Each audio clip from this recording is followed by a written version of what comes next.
She was 8 years old when she decided to color the apple in her coloring book purple instead of red, because purple is prettier, she said.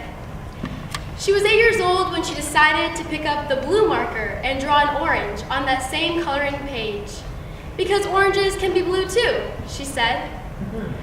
She was 8 years old when she decided that the entire coloring book page should be filled with all kinds of fruits, each a different color than they truly were. Because I can, she said, and she could. Marker in hand, she watched as the colors effortlessly blended together, drawing circles and shapes. She made the lines dance on the page. The thick black line that once was the outline of the apple, now hidden under all the drawings that her eye could capture. Coloring outside of the lines was a normal occurrence. Perhaps it was because she was at the age where her mind was exploring. After school, when the bell rang, she ran to the playground to swing on the swings and sit under the tree, feeling so free. It didn't matter if she knew the product of 2 times 3. After all, she was only 8 and drew whatever she wanted to on her page. But sooner than expected, high school arrived. The perfect picture stuck in her mind. She wanted to cross the bold lines, but the expectations were far too high. Everyone around her was aiming for the same end goal, drawing the same picture, making it difficult for her to decide whether or not to cross the lines. Her self-worth was rooted in merit and achievement, and seeing how much better her picture could turn out to be better than everyone else, color fast, make your picture stand out. This was all she heard.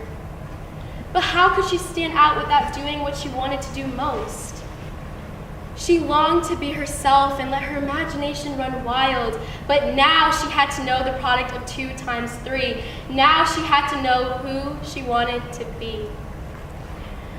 Her mind wandered back to when she was 8, back when all she could do was decide, back when the world was in the palm of her hand, back when her value wasn't rooted in her achievements and all that she knew. She wanted a break from the pain. Her hand was struggling to keep up and create. Her fingers now numb, her wrist ached. Scribbling down notes was all that she had done. She forgot. She forgot how much she used to enjoy drawing, how her imagination was just the beginning. Her existence was free, and she wasn't afraid to be herself or cross the bold lines or not follow the high school standards that were to set her up for success.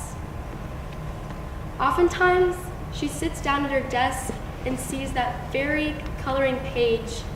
She follows the coloring lines with her eyes, traces them with her pointer finger, imagines as if she was in the classroom that once was her favorite, the classroom where each individual had a mind of their own, the classroom where she wasn't surrounded by papers that avoided the unknown. But the unknown was what she truly wanted to explore, to discover herself and be the person that she was meant to be. And so, she sat down at her desk and pulled out a fresh sheet of white paper.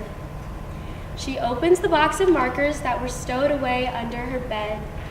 She scans the colors to see what should come next, and finally, letting her fingers thaw, she chooses the color that she knows best.